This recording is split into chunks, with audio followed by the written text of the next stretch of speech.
Bismillahirrahmanirrahim. Assalamualaikum warahmatullahi wabarakatuh.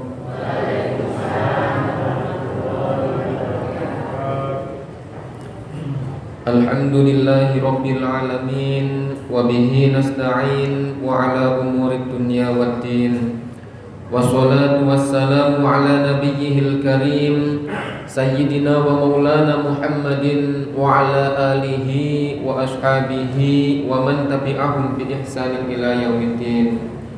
Al-mukarram sahibul fadilah wa sa'adah, para alim, para ulama, para alamah, as-satid, ustadzat, sedaya pengurus takmir Masjid Al-Ma'un, wabil khusus Bapak Takmir, Bapak Ketua Takmir Bapak Yayan, dan seluruh para jamaah sekalian, bapak-bapak, ibu-ibu, mas-mas, mbak-mbak, adik-adik ingkang dirahmati kalian Allah Subhanahu wa taala.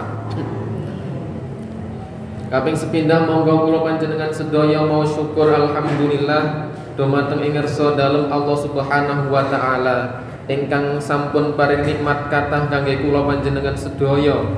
Arupi nikmat sehat, nikmat sempat, ugi nikmat kang arupi nikmat ruhaniyah inggih punika tasih kagunganipun kula panjenengan sedaya raos iman, Islam, ihsan.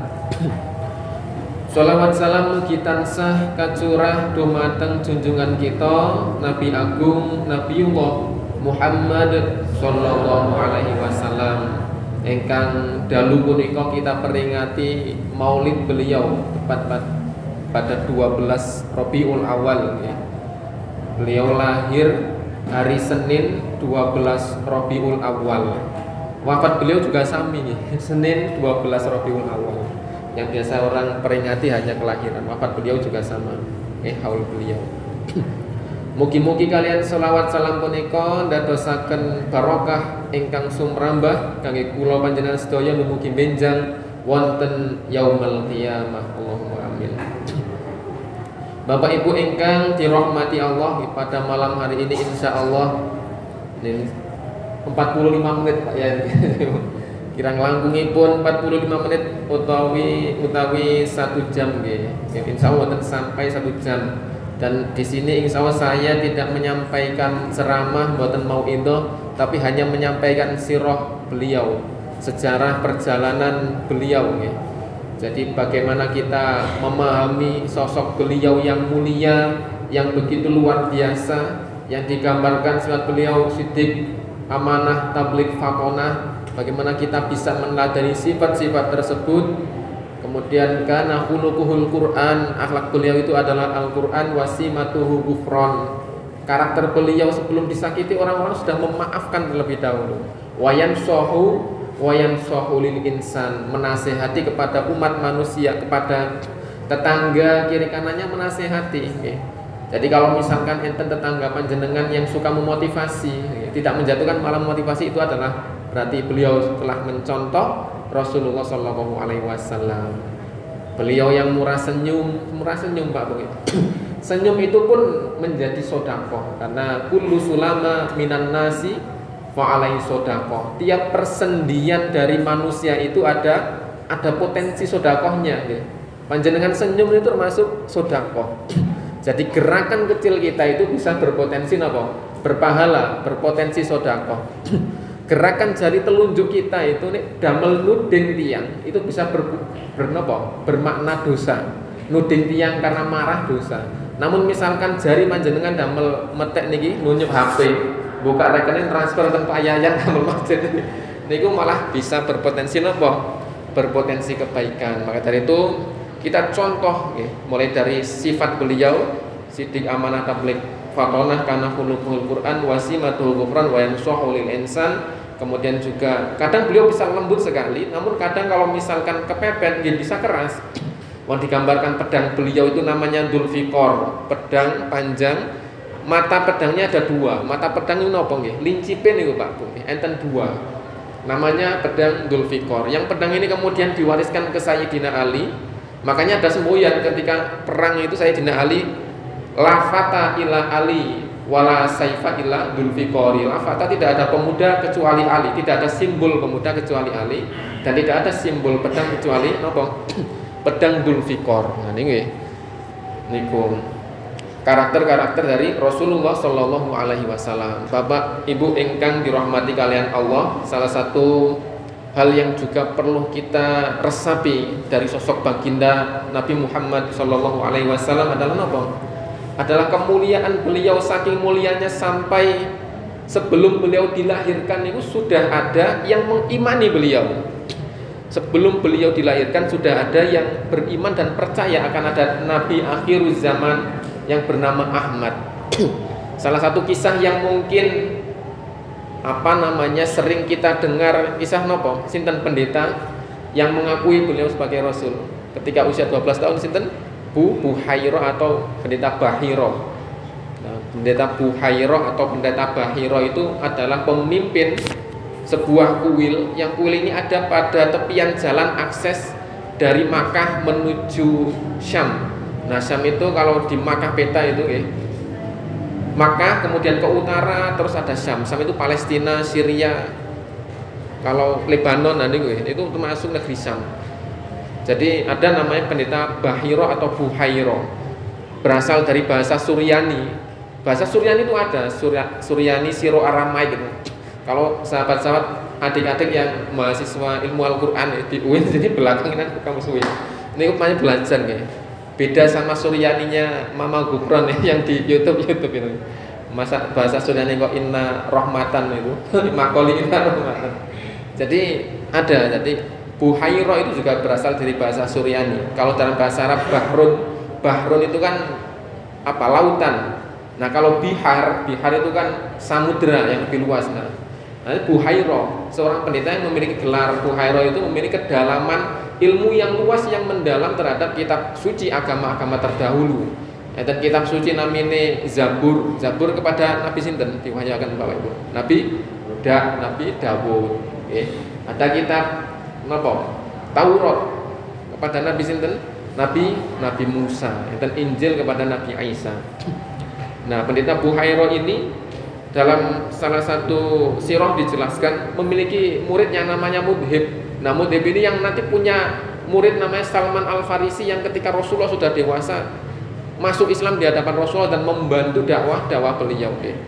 Ini adalah Buhairo. Jadi pada kurang lebih pada usia Nabi Muhammad ke-12 tahun, kalau beliau lahir 571 ya berarti sekitar 583, paman beliau itu melakukan perjalanan dagang. Jadi bangsa Makkah, bangsa Quraisy itu biasa setiap tahun melakukan perjalanan dagang. Kalau di sana musim ada dua, musim panas dan musim dingin. Nah, di sana kan batas horizonnya itu Makkah itu termasuk tengah-tengah. Kalau misalkan terjadi musim panas, dia akan lari ke utara, yang ke tempat yang lebih sejuk.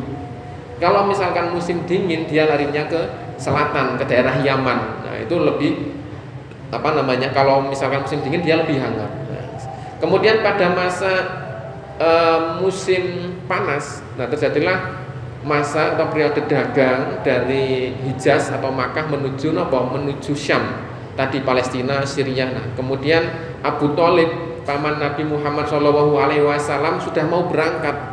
Sudah sampun, kalau misalnya mereka sudah sampai UIN balik malih Pak Bu. Balik malah teringat pengen ngajak ponakannya, karena boten teko nggak tahu kenapa kok dilalah pengen ngajak ponakannya yang namanya Muhammad berangkat berdagang. Kemudian saat itu berbulan-bulan Pak Bungi, karena jalan kaki naik unta, namanya kafilah. Di sana ini pun wonten sepeda motor ya, wonten sepeda motor, wonten niki kereta api. Kalau dulu jalan kaki jaraknya kurang lebih 1.800 1 bulan lebih waktu yang ditempuh. Kemudian di tengah perjalanan melewati kuil dari pendeta Buhairo tadi atau Bahiro tadi, melewati kuil dari pendeta Bahiro, kemudian nggak tahu kenapa kok dibuka pintu dari kuil tersebut, dipersilakan untuk masuk, sudah ada perjamuan, dikasih makanan-makanan yang enak. Ternyata pendeta Buhairo dari kejauhan dari atas kuil melihat ada awan yang menaungi kafilah dagang tersebut. Padahal biasanya sering orang Makkah lewat sana ya, pendeta Buhairo tidak banyak interaksi. nggih niku meneng mawon nggih. Jadi tahun itu baru Buhairah kok tidak seperti biasanya membuka pintu kemudian mempersilahkan rombongan kafilah Quraisy tersebut masuk, diajak makan-makan. Kemudian bertanya, apakah di sini sampun? Nah biasanya mendel mawon kalau misalnya ada rombongan yang lewat tidak disapa tidak apa, tapi kenal kalau saya pemimpin adalah Buhairah. Tapi kali itu dijamu dengan sangat mewah, dijamu dengan makanan yang enak-enak. Kemudian Buhairah berkata, apakah di sini sudah semuanya kumpul? Kemudian kata salah seorang anggota dari kafilah tersebut, sudah wahai pendeta. Nah kemudian kata pendeta, belum, pasti ada satu orang yang belum kumpul. Kemudian salah di antaranya berkata, celakalah kami kalau kami meninggalkan Muhammad anak dari Abdullah di luar. Nah karena masih kecil, usianya masih 12 tahun, mungkin dianggap anak kecil di luar saja kan ngoten. Padahal Buhairah sebenarnya ingin menyambut Nabi Muhammad yang usianya masih 12 tahun itu. Keluarlah mereka, kemudian mendapati Nabi Muhammad itu bersandar di sebuah pohon. Yang pohon ini kemudian disebut dengan pohon Sohabi. Pohonnya menaungi beliau, ranting-rantingnya seolah hendak memeluk karena menghalau sinar dari matahari. Kemudian diajarlah masuk, kemudian pendeta Buhairah mempersilahkan makan. Setelah makan ditanya oleh pendeta Buhairah, "Ya Muhammad, demi Lata dan Uzza tolong jawablah pertanyaanku." Itu ngetes pendeta Buhairah niku. Kemudian Nabi Muhammad, "Jangan kau sebut Lata dan Uzza karena aku paling tidak suka terhadap dua nama itu, yakni nama dua berhala yang ada di Makkah." Kemudian Buhairah menjadi tersenyum, okay. Karena Nabi Muhammad itu punya salah satu nama, karena nama beliau itu ada banyak dan memiliki salah satu nama yang disebut dengan Al-Mahi. Al-Mahi alladhi yumha bi al-kufr. Jadi Nabi Muhammad memiliki nama Al-Mahi atau penghapus karena tujuan beliau diutus adalah untuk menghapus kekufuran. Dan ini beliau. Kemudian pendeta Buhairah merasa tersenyum karena Nabi Muhammad menunjukkan tanda-tanda di kitab, yakni sosok yang tidak suka terhadap berhala dan memang tujuannya adalah untuk menghapus kemusyrikan. Kemudian baru pendeta Buhairah bertanya, "Kalau kamu tidak mau aku menyebut dengan Lata dan Uzza, jika demikian maka dengan menyebut nama Allah maka tolong jawab pertanyaanku." Baru Nabi Muhammad wajahnya bersinar bahagia dan menjawab seluruh pertanyaan Buhairah. Ditanyalah bagaimana cara tidur Nabi, bagaimana cara makan Nabi dan seterusnya. Akhirnya kemudian Buhairah hampir memastikan beliau adalah Nabi akhir zaman yang digambarkan dalam kitab-kitab suci terdahulu. Kemudian dicek ciri-ciri fisik, ternyata menemukan ada cap kenabian di antara dua pundak belakang beliau, yang ini berbentuk seperti bekam nih, bekas bekam yang panjenengan nanti bekam itu kan kop nih, agak ungu atau nih di pundak. Baru setelah itu kemudian Buhairah menyampaikan kepada rombongan kafilah tersebut, "Wahai saudara-saudara, siapa di sini yang mengasuh anak ini?" Kemudian Abu Thalib berdiri, "Saya yang mengasuhnya, saya adalah ayahnya." Kemudian Buhairah langsung berkata, "Bukan, engkau bukan ayahnya, karena di kitab kami seharusnya ayah anak ini telah meninggal ketika ia berada di kandungan." Nah, ini kan beliau kan yatim gitu. Nah, baru setelah itu Abu Thalib berkata, "Benar, aku betapa malunya aku, sebenarnya aku adalah pamannya." Kemudian Buhairah menyatakan, "Kalau demikian maka bawalah pulang, balik sekarang ke Makkah." Disuruh balik lagi, dimohon dengan sangat untuk kembali ke Makkah, membawa serta Nabi Muhammad, karena kalau misalkan terus ke Syam mengkhawatirkan keamanan dan nyawa dari Nabi Muhammad, karena orang Yahudi yang berbeda ajaran nustur dengan Buhairah tadi bisa berpotensi untuk menyakiti Nabi Muhammad. Karena apa? Karena ternyata Nabi akhir zaman bukan dari golongan mereka, bukan dari keturunan Nabi Ibrahim melalui jalur jalur Ishak, namun ternyata Nabi akhir zaman adalah keturunan Ibrahim melalui jalur Ismail. Nah ini pada akhirnya Nabi Muhammad dibawa balik pulang ke Makkah. Nah, ini selain dari Buhairah kisah ini ada lagi 700 tahun dalam sirah ada pendapat lain 1000 tahun sebelum kelahiran Rasulullah SAW, seorang raja yang sudah mengimani beliau. Nah, raja ini namanya adalah Tuban As'ad Malikut Tuba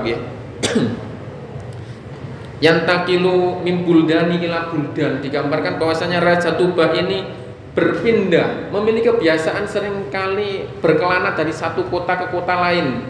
Kemudian setiap kali memasuki kota, Raja Tuban As'ad ini selalu dihormati, dimuliakan dan diagungkan. Pindah ke kota lain sama, dimuliakan, dihormati, diagungkan. Nah, suatu ketika Tuban As'ad ini fatawajjaha ila Makkah, masuk ke kota Mekah nggih. Wahya tariqatuhu ilal Yaman, yang Mekah ini merupakan jalan akses ketika dia pulang ke Yaman pasti lewat Mekah. Kemudian setelah ke Mekah ini kok masyarakat Mekah kayaknya nggak menghormati, nggak menghargai, nggak memuliakannya. Kemudian dia mengutus pengawal. Ini kok beda di Mekah. Yang kota-kota lain menghormati, memuliakan, memujiku, kok di kota Mekah ini masyarakatnya biasa-biasa saja. Nah, kemudian setelah itu pengawalnya pergi mencari informasi, balik lagi bawa informasi, oh ini raja. Masyarakat Mekah nggak menghormati panjenengan adalah karena masyarakat Mekah ini perhatiannya, cintanya sudah terpusat ke bangunan berbentuk kubus itu yang ada di tengah kota, yang kemudian disebut dengan Ka'bah. Nah, ini kok yang di sana diberikan berhala-berhala, wakilah jumlah berhala ada 360 berhala. Nah, ini kok. Kemudian setelah itu Raja Tuba selain karena kecewa atas perlakuan masyarakat Mekah, dia juga nafaru min Hudail ibni Mudrikah. Terdapat sekelompok nafar, kelompok dari Hudail ibnu Mudrikah yang dia menghasut raja. Ya ayyuhal malik, wahai raja, ala nadulluka ala baiti malin, apakah engkau ingin aku tunjukkan tempat menyimpan uang yang banyak? Afalashul muluku qablaka, yang raja-raja lain tidak tahu, sering terlewatkan ada tempat menyimpan harta begitu banyak. Di mana? Di Makkah, dan masyarakatnya kufur, maka engkau harus menghancurkan. Dihasut untuk menghancurkan Makkah. Kemudian raja ini menjadi bingung. Nah, ini kenapa kok suruh menghancurkan? Saya kan tidak dihormati. Tapi di hati kecilnya memang terjadi kekecewaan yang begitu sangat. Nah, dalam versi yang lain dijelaskan setelah itu beliau terhasut dan ingin punya rencana menghancurkan Ka'bah, yang hampir sama dengan Abroha misalnya. Dilalah begitu beliau ingin menghancurkan Ka'bah, ternyata muncul penyakit yang aneh, sakit pening, sakit kepala, Pak Bu. Sampai keluar air dari mata, hidung, mulut, telinga beliau. Kemudian setelah itu beliau mendatangkan tabib-tabib dari istana, dari dalam istana, dari luar istana, tidak bisa mengobati sakit tersebut. Kemudian dibuat tidur, gimana sakit tidur sampai beberapa hari. Kata tabib-tabib, wah ini sepertinya penyakit yang non medis. Penyakit apa? Penyakit non medis. Setelah itu kemudian ada seorang pendeta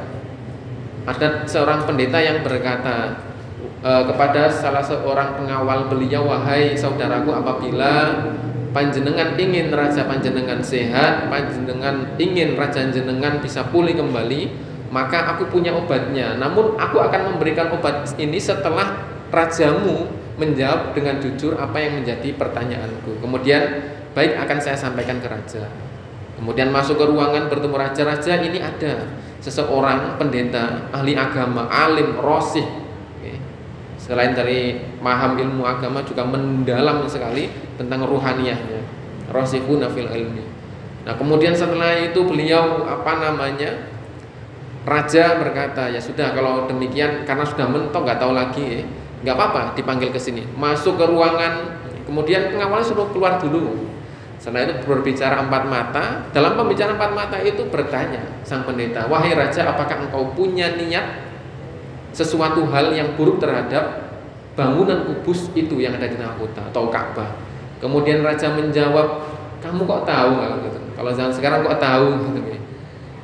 Jadi setelah itu sang pendeta menjawab, iya raja, apakah anda punya niatan buruk terhadap bangunan kubus itu? Kata raja, iya, aku punya niat untuk menghancurkannya karena masyarakat di sini tidak menghormati, menghargaiku dan memujiku. Selain itu juga aku mendapat kabar dari kelompok Hudail untuk menghancurkan kota ini karena masyarakatnya musyrik dan juga di sini terdapat harta yang banyak. Kalau dulu orang Makkah zaman jahiliyah seringkali bersedekah itu tidak kepada fakir miskin, namun melempar uang di Ka'bah karena dulu tidak ada pintunya, dilempar sehingga menumpuk harta di sana. Kemudian setelah itu sang pendeta berkata, "Wahai raja, tahukah engkau bahwasanya sesungguhnya sakitmu ini ya karena niatmu itu. Sekarang coba panjenengan bertobat. Setelah bertobat, kemudian panjenengan urungkan niat panjenengan." Setelah itu benar Pak Bu, bertobat, kemudian diurungkan niat beliau, kemudian beliau menjadi sehat seketika. Saatan beliau seketika menjadi sehat kembali. Nah, kemudian betapa takjubnya, betapa bahagianya beliau sehat kembali, sampai kemudian beliau menghadiahkan 6.000 ekor unta kepada masyarakat Makkah. Kemudian setelah itu kata pendeta, faqala lahu, pendeta tersebut berkata kepada Raja Tuban As'ad, ma'arodal qaumu, bahwasanya ternyata kaum atau kelompok Hudail itu adalah ingin menghancurkan Raja Tuban As'ad yang tadi, kelompok yang memang memanas-manasi agar Raja Tuban As'ad untuk menyerang Mekah. Karena tahu bahwasanya ketika ada kekuatan besar, kerajaan besar menyerang Mekah pasti dihancurkan oleh Allah Subhanahu wa taala. Sehingga Hudail bin Mudrikah ditafsirkan oleh ulama tadi, pendeta tadi, sebenarnya ingin faqala laha ma aradal qaumu illa halakaka. Tidaklah ia menghendaki sesuatu kepada engkau kecuali ingin menghancurkanmu, nggih. Wa halaka jundika, dan menghancurkan sinten, dan menghancurkan bala tentaramu, ngoten nggih. Kemudian tasna indahu masona ahluhu, kemudian raja tersebut saking bahagianya setelah menghadiahkan 6.000 ekor unta, beliau memberikan makan manisan ya, halwa manisan, madu, kemudian memberikan banyak kebaikan kepada hadiah-hadiah kepada masyarakat Makkah karena sakitnya sembuh. Kemudian setelah itu tatawwafa bihi, pendeta tersebut menganjurkan sang raja untuk tatawwafa bihi, bertawaf mengelilingi Ka'bah. Wa ta'addomahu, dan kemudian mengagungkannya, wa taqarramahu, dan memuliakannya, wa tuhalliqa, dan kemudian mencukur roksaka. Jadi diminta untuk apa? Wa tuhalliqa roksaka indahu. Wahai raja, kemudian panjenengan cukur rambut di sisi atau di samping dari Ka'bah. Yang itu kemudian saat ini kita hampir mirip dengan ritual ibadah haji. Wa aqama bi Makkah sittata ayyam, dan raja ini berada di Makkah selama 6 hari. Kemudian setelah itu raja bermimpi. Beliau dalam mimpinya menyelubungi Ka'bah dengan kain kiswah yang berwarna hitam. Kemudian hari kedua bermimpi lagi mengganti kain kiswah yang pada hari pertama diselubungkan dengan kain kiswah baru yang lebih bagus. Kemudian hari ketiga bermimpi lagi mengganti kain kiswah dengan kain yang lebih bagus. Makanya di hadis Aisyah di salah satu tafsir Ibnu Katsir atau Tabari menjelaskan bahwasanya Raja Tuban As'ad itu adalah orang pertama yang memberikan kain kiswah kepada Ka'bah. Awaluman kasa baitallah, ya, ini orang yang pertama di antara orang yang pertama yang menyelubungi Ka'bah dengan kain kiswah yang kemudian banyak maktutot yang ada di sekitarnya. Ya. Kemudian beliau menghancurkan berhala-berhala, sempat dihancurkan berhala-berhala sebelum masa Rasulullah yang jumlahnya 360 itu. Kemudian setelah itu jadi ada 2 kekotoran di Makkah saat itu. Kekotoran pertama adalah kekotoran dohir, yakni di sana orang-orang berkorban menyembelih hewan untuk berhala menjadi najis. Kemudian ada kekotoran batin, yakni kemusyrikan yang ada di sekeliling Ka'bah, dan ini diberangus oleh Raja Tuban As'ad, seorang raja yang muslim. Kemudian setelah itu Raja Tuban As'ad mengangkat pendeta menjadi penasihatnya, dan Raja Tuban As'ad juga memeluk agama yang dipeluk oleh sang pendeta. Nah, kemudian sebelumnya, kalau mengikuti kisah sebelumnya, sebelum ke Mekah, Raja Tuban As'ad sempat ke Madinah. Kemudian di Madinah ini beliau kemudian qala Ibnu Ishaq, menurut Sirah Ibnu Ishaq, wa kana abuhu qad ja'ala tariqahu, kemudian Tuban As'ad, yakni bapak dari salah seorang raja, Hasan bin Tuban As'ad. Jadi dulu itu Yaman memiliki raja-raja. Jadi falam mahalaka Rabi'ah bin Nasr, ketika Raja Rabi'ah bin Nasr dihancurkan, Raja Amulkul Yaman kulluhu ila Hasan bin Tuba As'ad. Nah, kerajaan di Yaman semua diserahkan kepada Hasan bin Tuban bin As'ad. Nah, Hasan bin Tuba bin As'ad, dan Hasan ini adalah anaknya Tuban As'ad. Jadi besok generasinya Tuban As'ad mewarisi seluruh kerajaan Yaman. Dan sebelum Hasan ini, Tuban As'ad itu pernah, ini diceritakan di sini, pernah sekali berkunjung ke Madinah. Dan di Madinah ini nanti ada kisah yang luar biasa berkaitan dengan sirah dari Nabi Muhammad Shallallahu Alaihi Wasallam.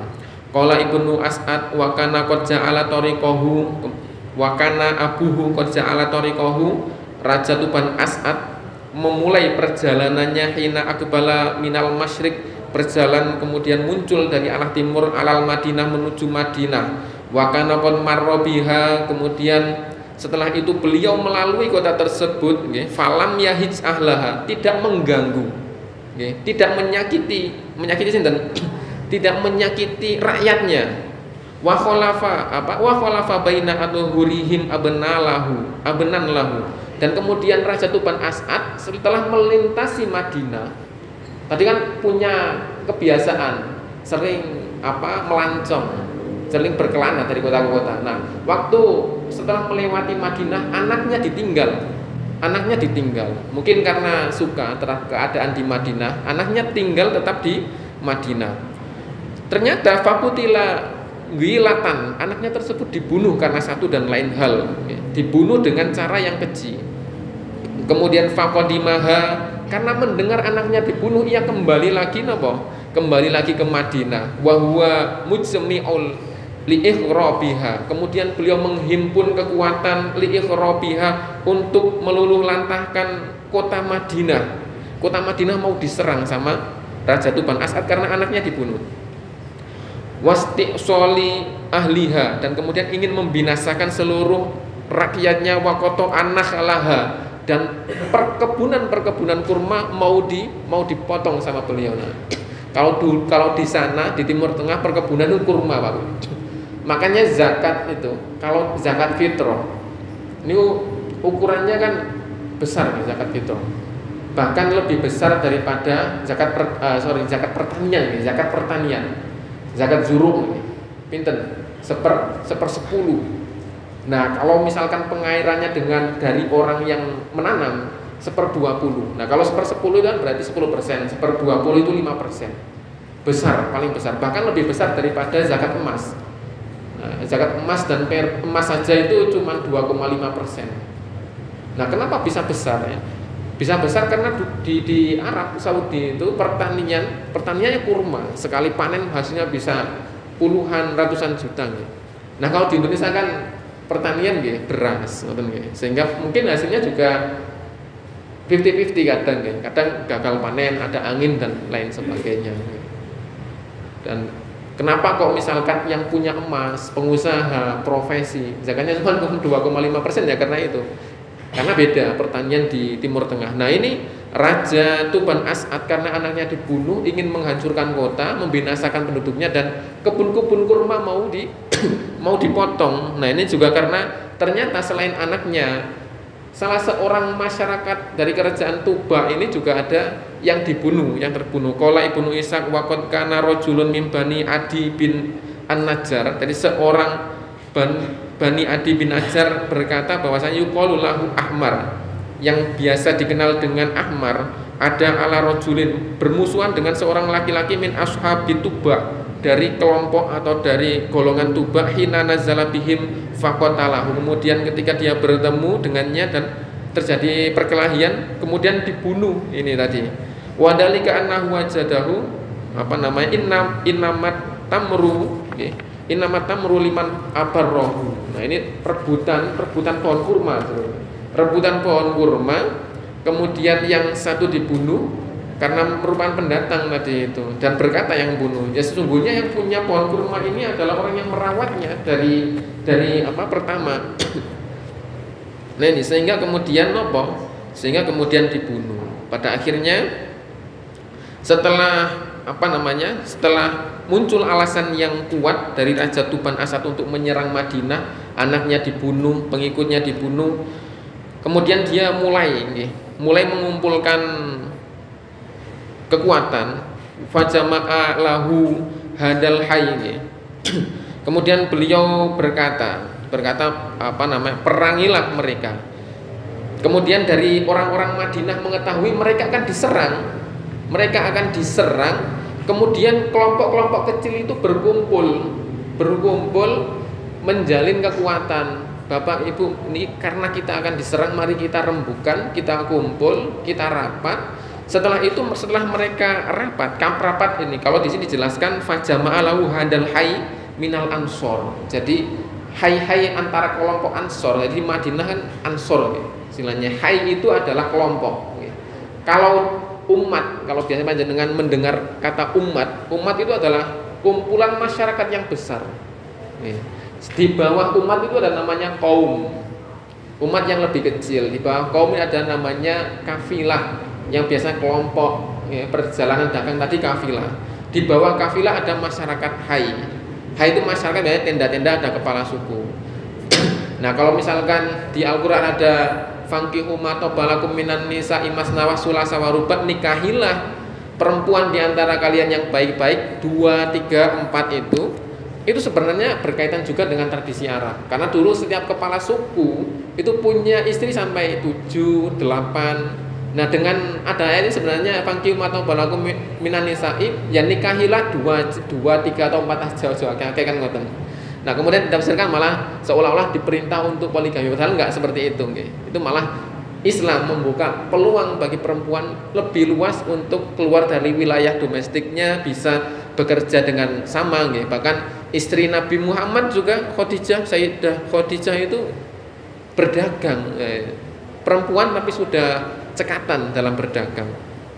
Nah, kemudian kelompok Ansor ini mengumpulkan para ketua suku, kemudian waraisuhum, terpilihlah ketuanya, yakni Amr ibnu Tolah. Amr ibnu Tolah dipilih sebagai pemimpin Akhu Bani Najjar, itu merupakan serumpun dengan Bani Najjar.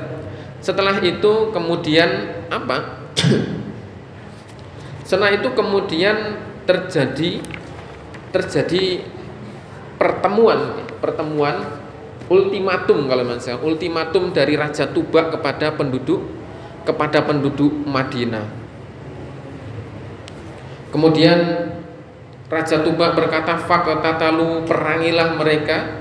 Dan kemudian setelah sudah berhadapan-hadapan, bangsa Madinah stop, tunggu dulu. Sekarang begini, kalau panjenengan ingin menyerang kami, sedangkan panjenengan niatnya perang adalah di Madinah, ya panjenengan harus mengikuti tata aturan perang yang ada di Madinah. Nah, tata perang yang ada di Madinah dos pundi, Pak? Bagaimana wahai saudaraku orang Madinah? Tata cara perang di Madinah adalah apa? Yang membuat heran dari Raja Tuba. Wa yuqirrunahu billail. Jadi annahum kanu yuqatilunahu bin nahar. Orang Madinah, aturan perang di Madinah, mereka akan perang ketika siang hari dan ketika sore hari menjelang maghrib stop. Nah, ini wa yuqirrunahu billail, dan ketika malam hari tiba, masyarakat Madinah berkata, "Lho panjenengan kan tadi siang sudah capek, sudah lelah perang. Saniki monggo ngopi bareng." Niki wa yuqirrunahu, menemani kelompok itu billail, dijamu, disambut sebagai tamu. Nah, ini kan cukup unik, Perang siang tapi malam hari disambut sebagai tamu. Nah, ini yang membuat Raja Tuban Asad sebenarnya kagum. Dan kemudian sudah muncul, jangan-jangan terjadi insiden sampai terbunuhnya anak ini tidak salah orang Madinah seluruhnya, mungkin hanya oknum, itu. Kemudian fayajibu dzalika minhum, takjub Raja Tuban Asad melihat apa? Melihat perilaku betapa luhurnya akhlak dari orang Madinah. Perang pun masih sempat menjamu orang yang memerangi. Wa yaqulu wallahi inna qaumana lakiram. Kemudian orang Madinah berkata, wallahi, demi Allah, inna qaumana lakiram, sesungguhnya umatku, kaumku adalah umat yang mulia. Jadi ini umatnya umat yang mulia. Kemudian fa bainama Tuba ala dzalika min qitalihim, kemudian setelah Tuba hendak benar-benar menyerang, ija'ahu hamrani, muncul dua pendeta. sudah mau menyerang, sudah menerima, ya sudah aturannya seperti itu, nggak masalah. Mau menyerang, ternyata muncul datang dua pendeta min ahbaril Yahudi, dari pendeta-pendeta Yahudi, namun dari pendeta Yahudi yang nastur, memeluk agama Nabi Ibrahim yang masih murni, aliman rosihon, yang alim, yang rosih, mendalam ilmunya, mim Bani Quraidah, dari Bani Quraidah. Nah, kemudian setelah itu hina sami'a bima yuridu min ihlakil Madinah. Kedua pendeta itu muncul karena mendengar bima yuridu min ihlakil Madinah, raja tersebut akan menghancurkan Madinah wa ahliha, dan juga masyarakat Madinah. Nah, kemudian faqala lahu, pendeta tersebut, dua pendeta tersebut berkata kepada Raja Tuban As'ad, ayyuhal malik, wahai raja, lataf'al, jangan engkau lakukan hal tersebut, jangan engkau perangi orang Madinah, jangan engkau hancurkan, karena melihat kekuatannya nggak imbang. Raja Tuban As'ad kekuatannya penuh, Yaman, Madinah tadi hanya hai tadi, kumpulan masyarakat tenda.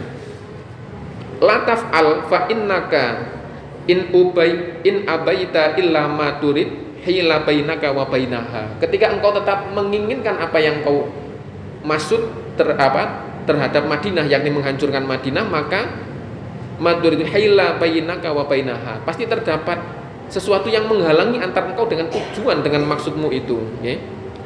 Walam nu'min alaika ajilal uqubati, dan aku tidak bisa menjamin engkau akan selamat dari uqubah, dari mara bahaya, dari ancaman, ya, dari sesuatu hal buruk. Faqala lahuma, kemudian Raja Tuba berkata, walima dalika, kenapa kok bisa seperti itu? Kenapa kalau aku menyerang Madinah, aku akan ditimpa hal-hal buruk? Okay.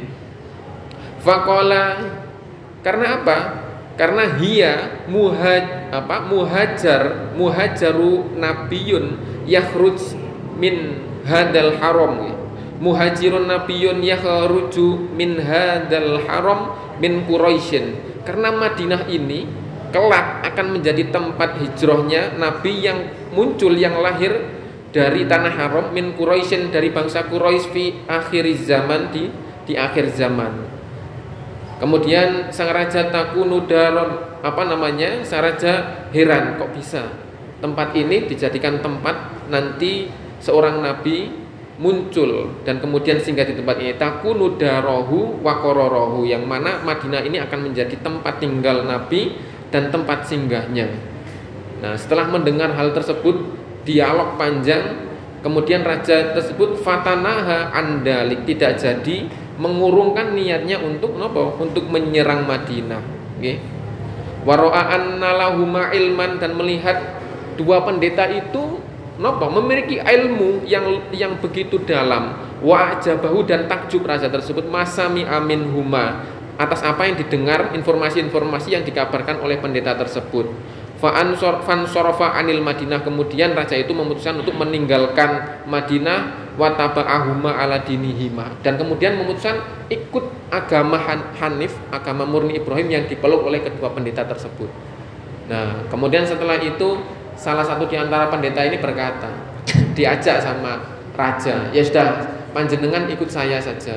Kata pendeta, ngapunten raja, saya di sini. Saya insya Allah anak turun saya akan selalu ada di sini. Saya akan di sini sampai akhir hayat. Anak turun saya nanti yang menangi, yang masih bisa berjumpa dengan Nabi akhirul zaman, insya Allah akan menjadi pendamping yang selalu membersamai dan menolong mereka. Dalam bahasa Arab, para penolong adalah apa? Ansor. Maka itulah cikal bakal Ansor yang ada di Madinah. Ya sudah, kalau demikian maka aku titipkan sepucuk surat, kata raja. Raja kemudian menyatakan raja beriman kepada Nabi Ahmad. Setelah itu raja akan menjadi saudara sepupunya, dan raja akan melindungi dakwahnya. Apabila tidak menangi, tidak cukup usiaku, maka apa?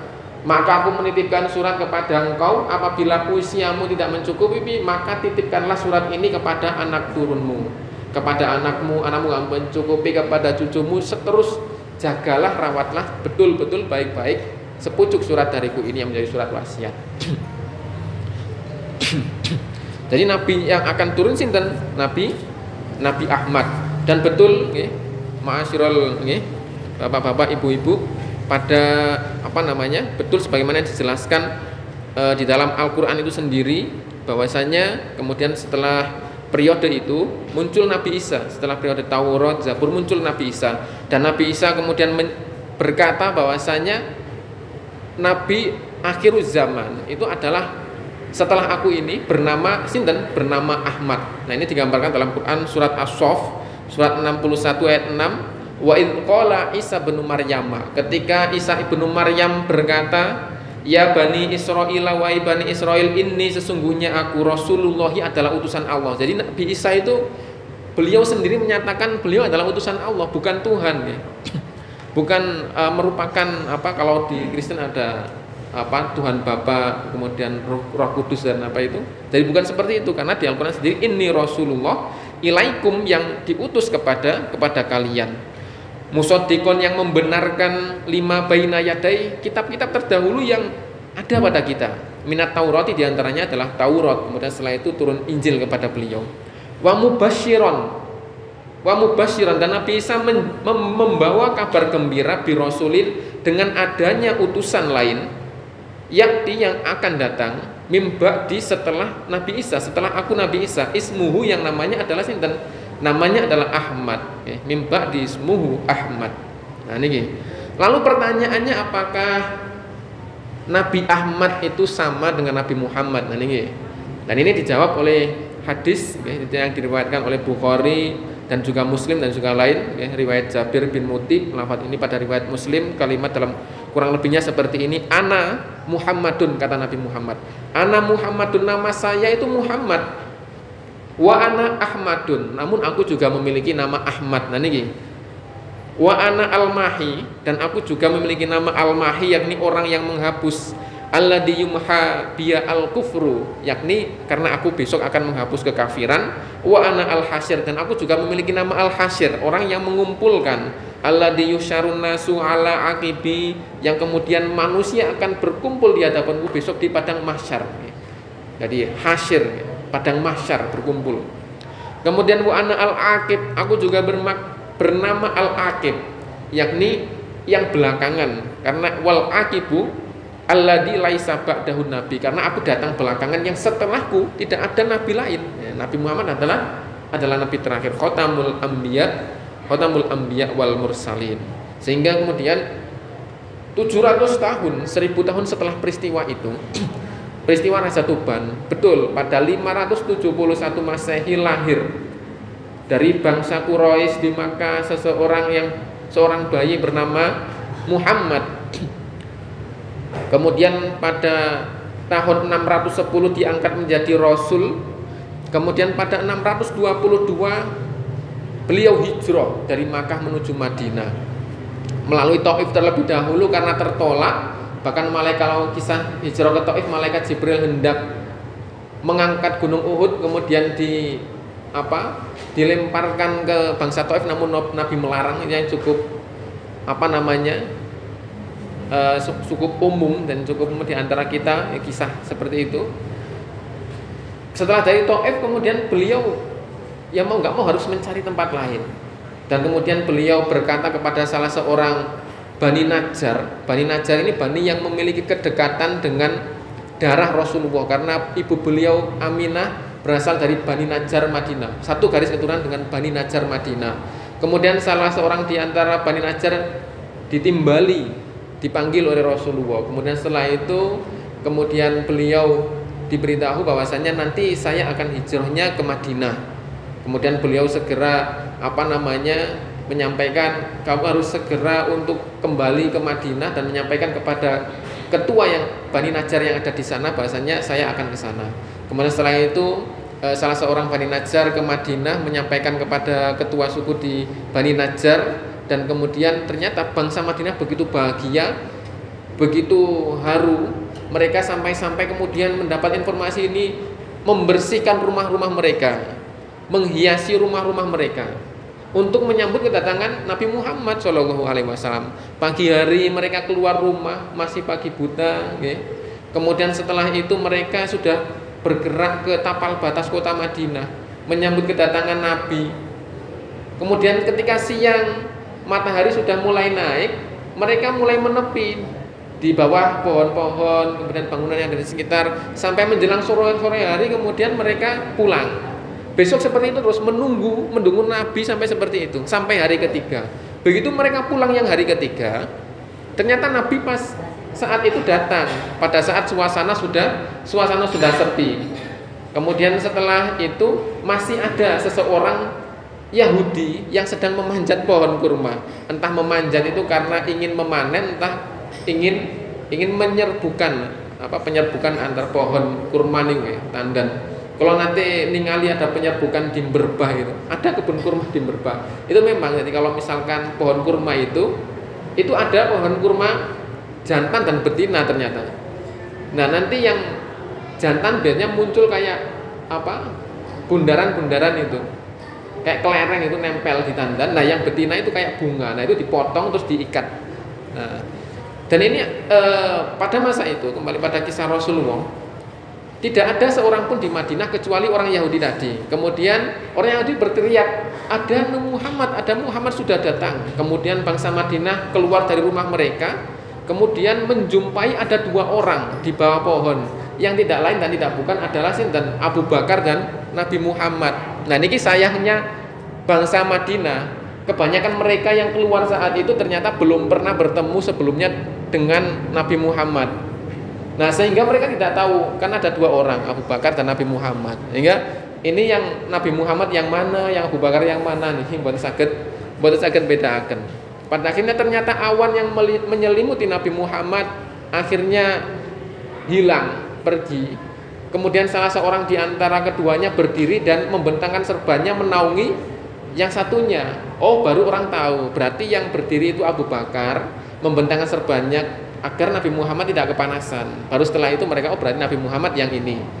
Setelah itu Nabi Muhammad melepaskan untanya. Wahai penduduk Madinah, untaku ini aku lepaskan. Nanti unta ini biarkan berjalan. Tempat di mana unta ini berdiri nanti akan aku bangun masjid. Nah, ini. Kemudian rumah yang ada di sampingnya, di sisinya nanti akan menjadi tempat tinggalku, kata Nabi Muhammad. Pun mantun ngoten, setelah itu bangsa Madinah berebut menarik tali kekangan unta Nabi Muhammad. Tapi ditarik, rebutan narik, untane niku mawon melampah mawon, mendel mawon untane. Jadi mereka tidak kuasa untuk menahan unta tersebut. Kemudian Rasulullah bersabda, jangan seperti itu, stop, hentikan. Da'ha fa innaha ma'murah. Hentikan apa yang kalian perbuat. Sesungguhnya unta ini adalah menjalankan perintah. Da'ha fa innaha ma'murah. Menjalankan perintah instruksi langsung dari Allah. Unta itu mencari tempatnya sendiri. Kemudian setelah itu unta tersebut berlalu, duduk, kemudian berdiri lagi, berlalu lagi, berjalan lagi menuju pemukiman Bani Najjar, Bani yang tadi dekat atau satu garis keturunan dengan Siti Aminah, ibunda dari Rasulullah SAW, dan kemudian berhenti di dekat dari rumah Abu Ayyub al-Ansori. Berhenti di dekat rumah Abu Ayyub al-Ansori, ternyata Abu Ayyub al-Ansori kaget. Di antara para sahabat Ansor yang tadi ramai berlomba menghias, kata sebenarnya misalnya Agustusan dihias semua, itu sama. Orang Madinah menghias rumah mereka, membersihkan rumah mereka, namun Abu Ayyub al-Ansori ini tidak menghias rumahnya. Di antara orang yang tidak menghias cuman Abu Ayyub al-Ansori ini, malah ternyata Rasulullah memilih rumahnya sebagai tempat singgah Abu Ayyub al-Ansori. Setelah itu kemudian Abu Ayyub al-Ansori menuntun, ya sudah, karena sudah diputuskan, ya saya mau nggak mau harus menerima. Tali kekangan unta pada akhirnya dituntun oleh Rasulullah, dituntun ke rumah beliau. Ternyata setelah dituntun Abu Ayyub al-Ansori, unta tersebut nurut kalian Abu Ayyub al-Ansori. Langkah dari Abu Ayyub al-Ansori diikuti sama unta. Nah, ini cukup aneh. Tadi masyarakat yang lain, bangsa kaum Nasrani, geret-geret narik tali kekangan nggak mau. Nah, ini Abu Ayyub al-Ansori cuman ditarik sedikit, ikut untanya. Kemudian kata Rasulullah, unta tersebut milik dari seorang yang menariknya. Nah, kemudian Rasulullah SAW singgah di rumah Abu Ayyub al-Ansori, dan Abu Ayyub al-Ansori ini baru teringat, wahai Rasulullah, saya teringat bahwasanya kakek moyang saya ini adalah seorang pendeta. Yang kakek saya ini pernah dititipi wasiat oleh seorang raja bernama Tuban As'ad. Nah, dititipi sepucuk surat, yang surat ini diminta untuk dijaga oleh anak turunannya. Apabila nanti di kemudian hari sudah ada nabi yang turun, yang datang, yang tiba di tempat ini, maka diberikanlah kepada nabi tersebut. Dan ternyata yang datang saat itu adalah Nabi Muhammad Shallallahu Alaihi Wasallam, sehingga surat itu diberikan oleh Abu Ayyub Al-Ansari kepada baginda Nabi Muhammad Shallallahu Alaihi Wasallam. Ma'asyiral muslimin rahimakumullah, ya. Dari kisah ini kita bisa melihat, ya, orang-orang terdahulu sebelum Rasulullah Shallallahu Alaihi Wasallam dilahirkan saja sudah beriman kepada beliau, ya. Bahkan jauh, 700 tahun, 1000 tahun sebelum beliau dilahirkan. Nah, apalagi kita, kalau kita sekarang sudah menangi beliau, bukan menangi, ya, sudah mendapatkan informasi tentang beliau, akhlak beliau, dakwah beliau, seharusnya bisa lebih iman, bisa lebih cinta kepada baginda Nabi Muhammad Shallallahu Alaihi Wasallam. Mulai mengikuti sifat-sifat beliau, sidik, amanah, tabligh, fatonah, ya. Sidik, jujur, amanah, dapat dipercaya, tabligh, menyampaikan, saling memotivasi. Kemudian fatonah, cerdas, namanya dakwah, ya, sekarang, ya. Yang bagus adalah dakwah yang cerdas, ya. Jadi ud'u ila sabili rabbika bil hikmati, namanya dakwah, ya, dengan hikmah, wa mau'idho hasanah, dengan mau'idho hasanah, wajadilhum. Ya kadang kalau perlu ya debat, tapi kalaupun debat yang baik. Wajadilhum billati hiya ahsan. Mengikuti akhlak beliau, karena khuluquhul Quran, akhlak beliau adalah Al-Quran, wasimatu ghufran, yang tadi perangai beliau adalah pemaaf, wayan sohulil insan. Jadi beliau juga saling menasehati kepada sesama insan. Semoga dengan Maulid Nabi Muhammad di tahun 1446 ini, bertepatan dengan 2024 ini, kita mendapatkan keberkahan dari beliau, mendapatkan syafaat dari beliau, sehingga kita bisa berkumpul besok di hari akhir di belakang panji-panji beliau. Amin Allahumma amin. Mungkin ini yang bisa kami sampaikan, semoga ada guna manfaatnya. Kemudian wallahu a'lam bishawab, mohon maaf apabila yang kami sampaikan terdapat kekurangan, ya, semoga menjadi manfaat bagi panjenengan sedoyo. Jadi kita laksanakan doa nih. Kami kembalikan kepada MC. Wallahul muwaffiq ila aqwamit thoriq. Wassalamualaikum warahmatullahi wabarakatuh. Itu